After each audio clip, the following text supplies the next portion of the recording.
بسم الله الرحمن الرحيم. Welcome my dear student in our new program Knowledge Bank. أهلا بيكم أبنائي وبناتي طلبة وطالبات الصف الأول الثانوي في حلقة جديدة من برنامجكم بنك المعرفة. النهاردة إن شاء الله عندنا حلقة هنعمل فيها quiz for carbohydrate and lipids. عايزين نشوف مع بعضينا إزاي الامتحان بيكون. هو الامتحان بتاعنا بيكون عبارة عن 17 question 10 question multiple choice و 7 question بيكون فيهم write a comment أو give reason أو explain. اوكي، فالنهارده ان شاء الله احنا عملنا الحلقات السابقة عملنا فيها revision for carbohydrate و revision for lipid. Today we have a quiz for carbohydrates.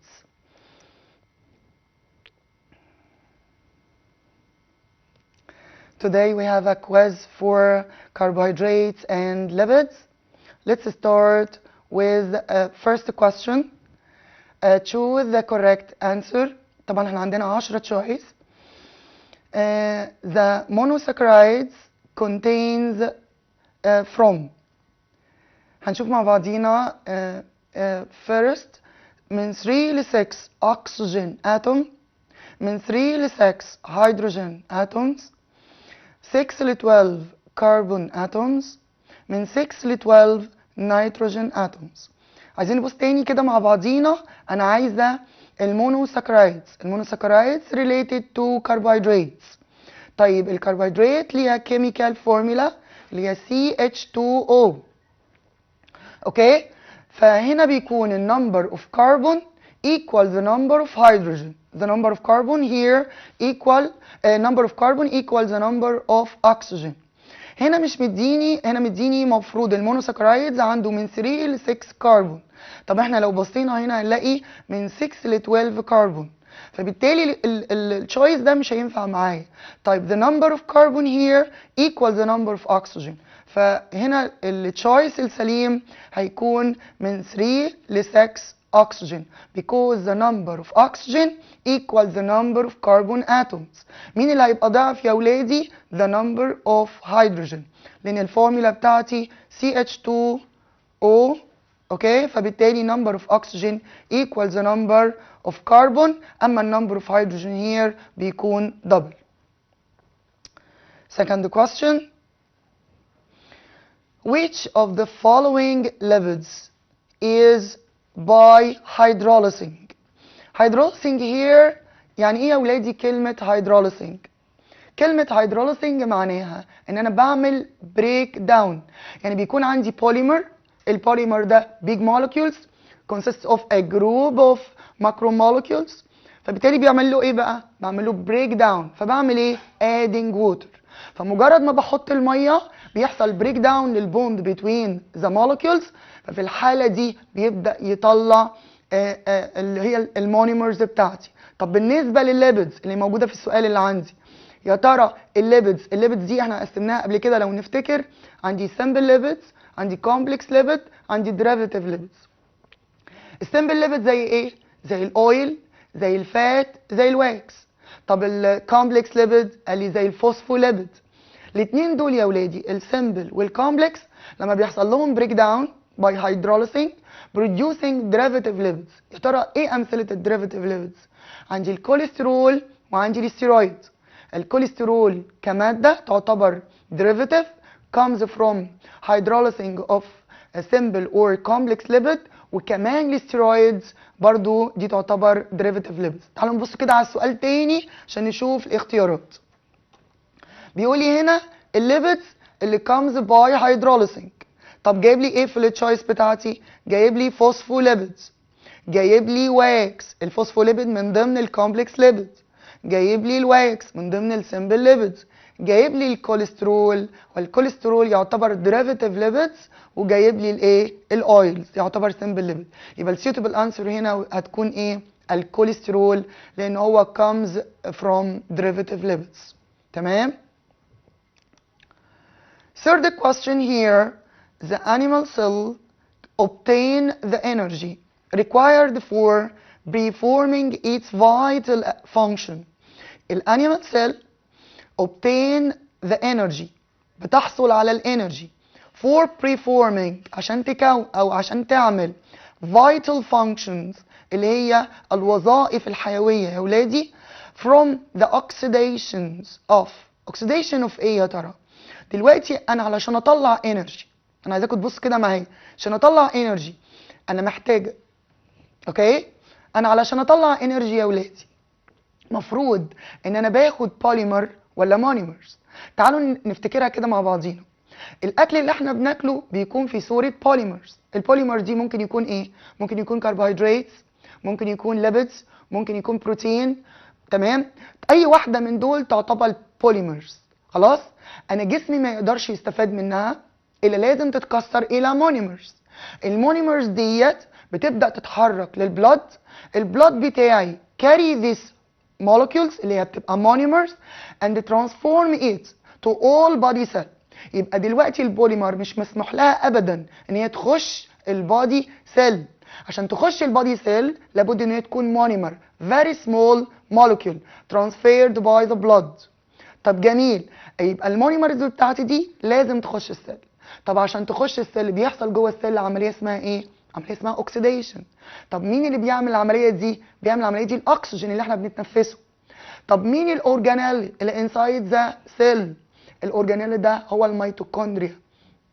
كل سيل في جسم البلانت، في جسم الانيمالز او الهيومن طبعا، دي بتحتوي على اورجانيلز هنتكلم عنه في اليونت الجايه اسمه ميتوكوندريا. الميتوكوندريا دي يا اولادي هي اللي بيحصل جواها عمليه الاكسيديشن، اللي بيحصل بيرنينج للبوند بتاعه الفود بتاعتي اللي هو لازم يكون مونيمرز اند ريليزنج انرجي.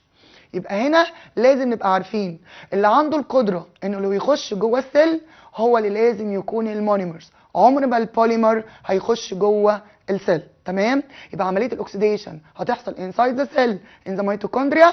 هنا السورس في الحاله دي اللي بروديوسنج انرجي هيكون مين؟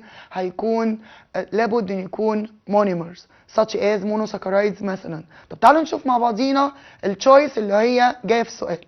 الستارش، نفكر كده مع بعض بصوت عالي، هل يا ترى الستارش دي بوليمر ولا مونيمر؟ طبعا الستارش بوليمر في البلانت. طب الجلايكوجين ده كربوهيدرات stored in liver and muscle in animal and human. طب what about the glucose؟ الجلوكوز يا اولادي هو افضل مونيمر عندي للكربوهيدرات، ده مونوساكرايدز وده اللي بيبروديوسينج هاي انرجي. المالتوز ده داي ساكرايدز بيكون من 2 مولكيول من الجلوكوز. يبقى the best choice here will be glucose. يبقى الجلوكوز هو اللي هيحصل له oxidation inside the cell and releasing energy. احنا كده بنتناقش في سؤال عشان ضروري نفهم كويس قوي احنا بنختار الاختيار ده ليه. تمام؟ next question. Papers are made of plant fibers that consists of monomers called. تعالوا برضو نتكلم في النقطة دي عشان النقطة دي مش موجودة بصورة واضحة في الكتاب، هي مفروض ان احنا بنفهمها. حضراتكم عارفين الورق بصورة عامة، الورق ده بيجي منين؟ الورق ده بيجي من البلانت. طيب البلانت بتاعتنا دي او التيشو، البيبر او التيشو comes from a plant. طيب لما نيجي نتكلم على البلانت فايبرز دي زي ايه اللي بنستخدمها في عمل البيبر او التيشو؟ قال لي المادة اللي بنفضل استخدامها في موضوع التيشو او البيبر دي مادة بنسميها يا ولادي السليلوز. مادة السليلوز احنا خدناها فين؟ في درس الكربوهيدرات. من انهي نوع بقى من الكربوهيدرات؟ من البولي ساكرايدز. من البولي ايه؟ ساكرايدز. انا عايزاكم تركزوا معايا في الحتة دي قوي. البولي ساكرايدز زي ايه؟ خدنا منها الستارش، خدنا منها الجلايكوجين، خدنا منها السليلوز. الثلاثة دول يعتبروا بولي ساكرايدز، عندهم اكتر من مولكيول. طب يا ترى البيلدينج يونت بتاعتهم عبارة عن ايه؟ كلهم يا ولادي البيلدينج يونت بتاعتهم هي الجلوكوز. يبقى اليونت اللي بتبني السليلوز اللي موجود في السيل وول بتاع البلانت، اللي بتبني الستارش اللي stored in the plant، اللي بتبني الجلايكوجين اللي stored in the liver and muscle in animal and human، كل دول البيلدينج يونت بتاعتهم هي الجلوكوز. A group of glucose هتعمل لي سليلوز، A group of glucose هتعمل لي starch، A group of glucose هتعمل لي جلايكوجين. يبقى مين المونيمرز بتاعتهم او البيلدينج يونت بتاعتهم؟ هتكون الجلوكوز. كده اتفقنا؟ يبقى اي ماده بوليساكرايدز يبقى البيلدينج يونت بتاعتها بتكون ايه؟ الجلوكوز. تمام كده؟ طب تعالوا نشوف مع بعضنا السؤال تاني ونفكر تاني. البيبرز معموله made of plant fibers that consists of monomers. يا ترى ايه المونيمرز بتاع السليلوز؟ لان السليلوز هو اللي هيعمل الورق او التيشو.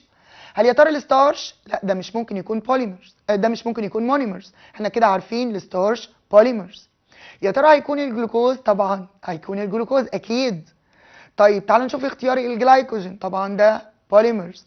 ينفع السكروز؟ اكيد السكروز ما ينفعش لانه داي ساكرايدز بيتكون من جلوكوز ومن فركتوز. يبقى داخل جواه جلوكوز لكن بيكون من حاجتين، جلوكوز وفركتوز. يبقى the best choice here will be a glucose، لان الجلوكوز هو المونيمر بتاع السيلولوز، والسيلولوز هو اللي بيخش في البلانت فايبرز اللي made paper and tissue. Question number 5. Lipids presents either solid or liquid at the room temperature, and this is due to. يا ترى الليبيدز اللي هي الدهون بصورة عامة، الليبيدات احنا ترجمتها الليبيدات، يا ترى الليبيدات دي اللي موجودة ممكن نلاقيها في صورة سوليد زي الفات، او بنلاقيها في صورة ليكويد زي الاويل. يا ترى ايه السبب في النقطة دي؟ تعالوا برضو نتناقش في السؤال ده قبل ما نفكر في الاختيارات بتاعتنا. لما نيجي نفتكر كلامنا على الليبيدز، الليبيد دي بوليمرز فيها كربون وفيها هيدروجين وفيها اكسجين، ماكرو مولكيولز.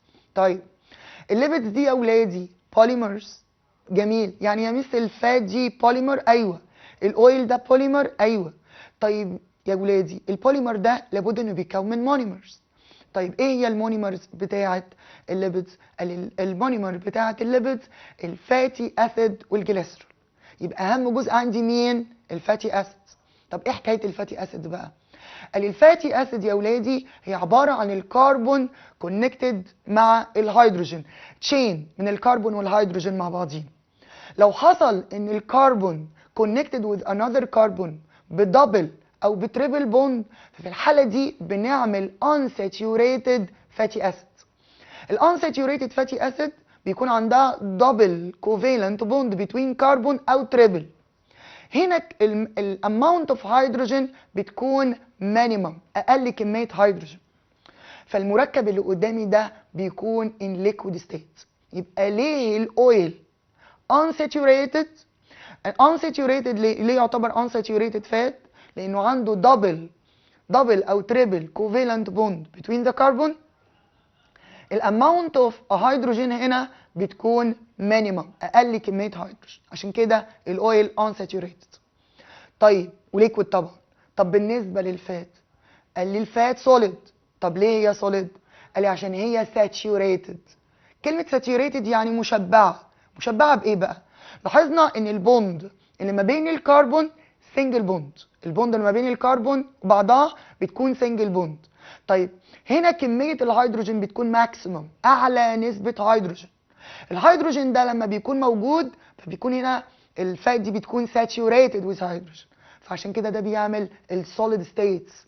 يبقى كلمه الهيدروجين او الانكريزنج اوف هيدروجين ده الريزون بتاع السوليديفاي بتاع الفات، ده سبب السوليديفاي بتاع الايه؟ الفات. يبقى انا عندي دلوقتي نوعين من الفاتي اسيدز. يبقى الانساتيوريتد زي الاويل ففي الحاله دي بيكون ليكويد، الساتيوريتد زي الفات في الحاله دي بيكون ايه يا اولادي؟ بيكون سوليد. تعالوا بقى نقرا التشويس ونشوف مع بعضينا the best answer for this question. نبص تاني للسؤال، يا ترى الليبيد ليه سوليد او ليكويد؟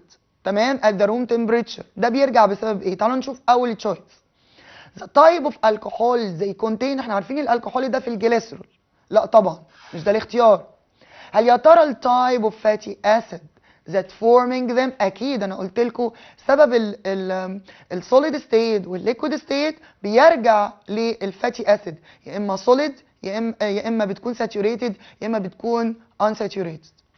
يبقى the best answer here will be the type of fatty acid that form them.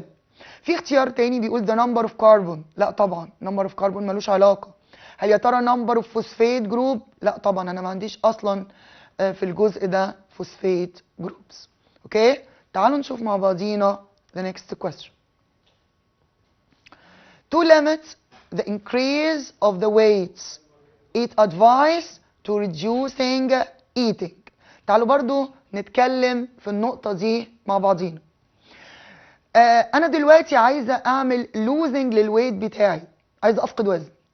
طب يا ترى أنا عشان أفقد وزن، أنا عايزين بس نتكلم في النقطة دي بوضوح. مين الخزانين اللي في جسمنا؟ أول خزان في جسمي هو خزان الكربوهيدرات. عايزين نفتكر ده مع بعضينا. فين بيحصل ان الكربوهيدرات stored in your body؟ الكربوهيدرات يا اولادي بتتخزن بالنسبه للانيمال والهيومن في الليفر والمصل. بتتخزن فين؟ في الليفر والمصل في صوره جلايكوجين. طب بالنسبه للبلانت بتتخزن في صوره ستارش. طب تعالوا نتكلم على الانيمال والهيومن. يبقى انا عندي الخزان بتاع الكربوهيدرات في الليفر والمصل. طيب ايه الخزان بتاع الفات فين في جسمنا بقى؟ under the skin.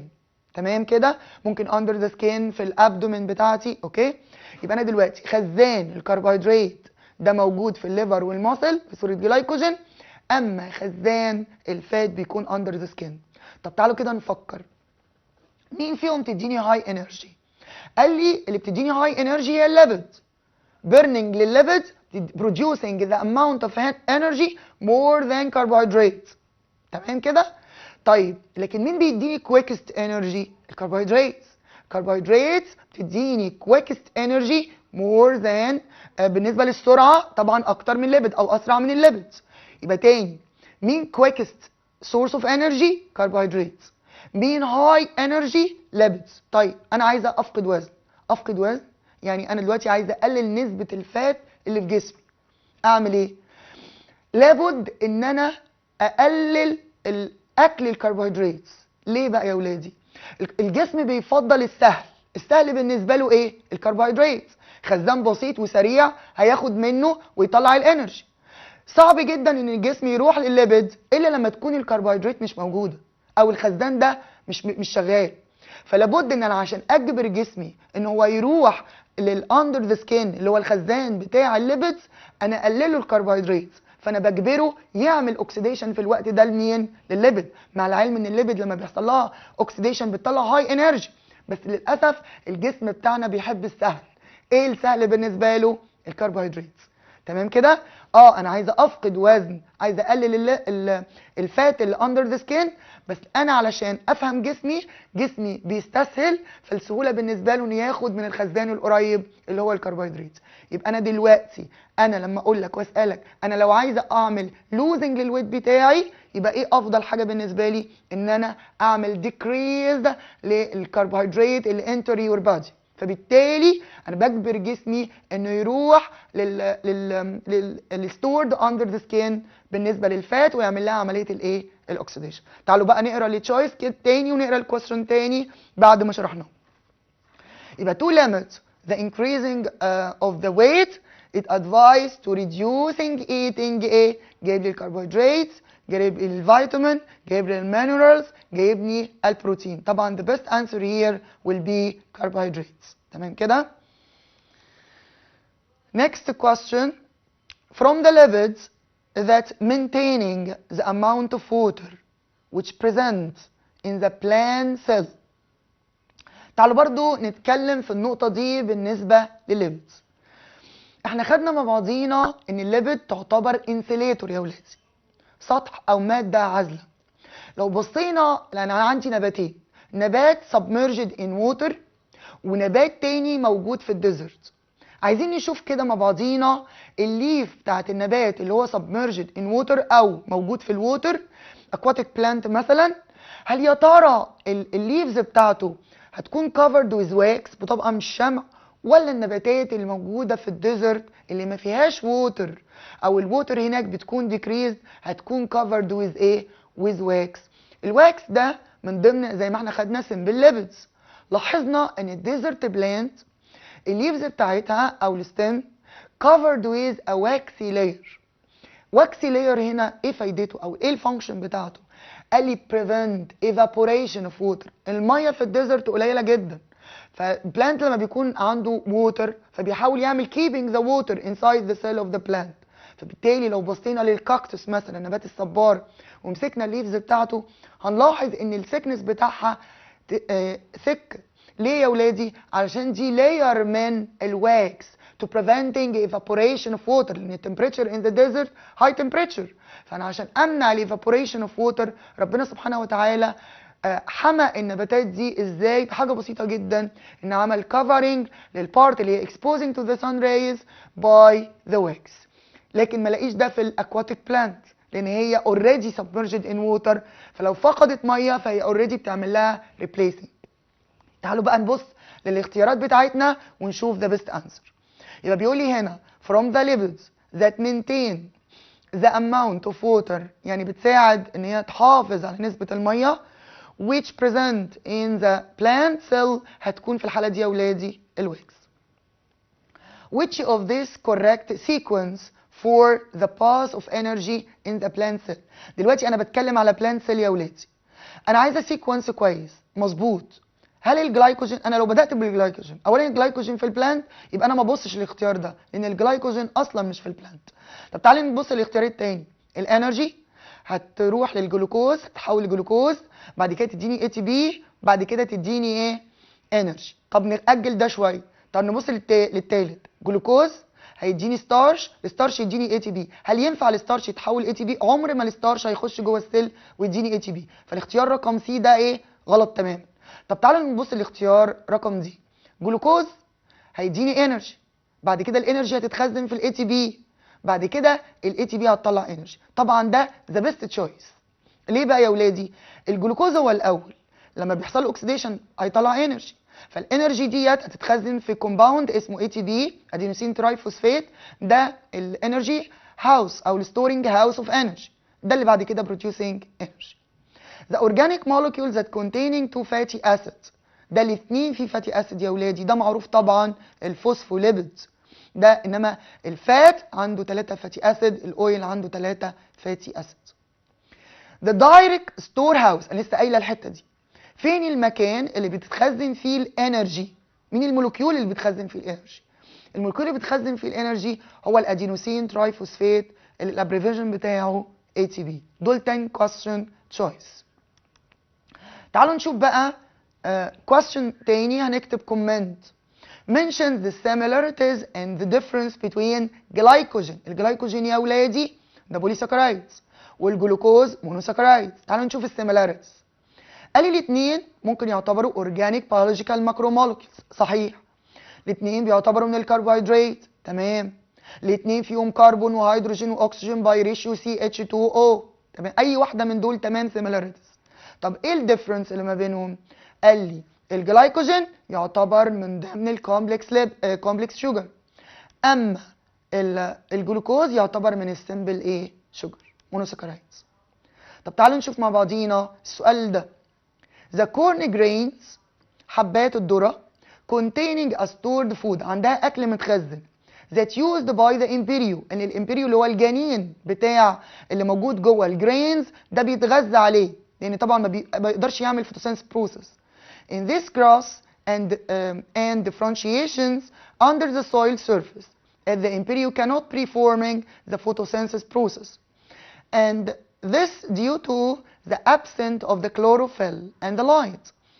In the light of this, in the light of your study for the biological macromolecules، بيقول لي ايه؟ What are the stored biological macromolecules in the grain؟ يا ترى النبات لما يجي يخزن macromolecules، تمام، يخزنها في صورة ايه؟ اكيد في صورة ستارش. طب تعالوا نتكلم على الكويستشن، next question. Food oil، الزيت بتاعنا، زيت الاكل، is soluble in benzene، بيدوب في البنزين. How far this statement is correct؟ هل يا ترى الجملة دي صحيحة ولا لا؟ with explanation. طبعا دي correct answer.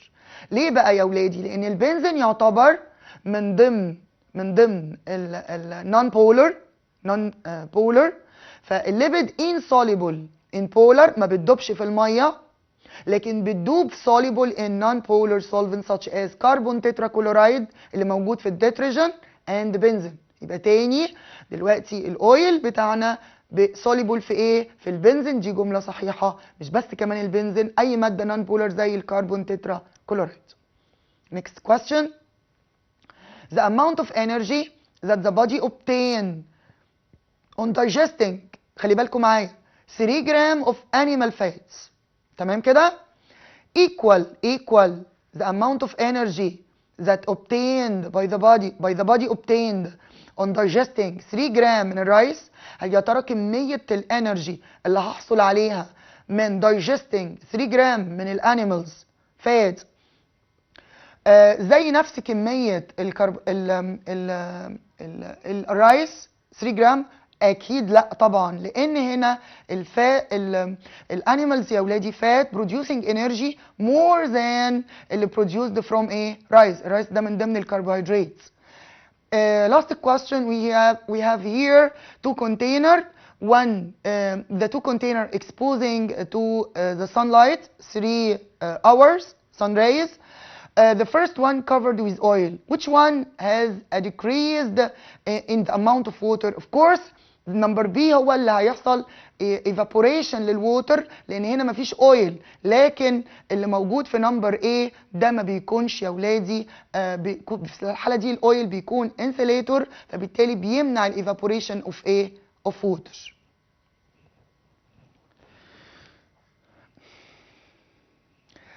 This is the end of our episode today.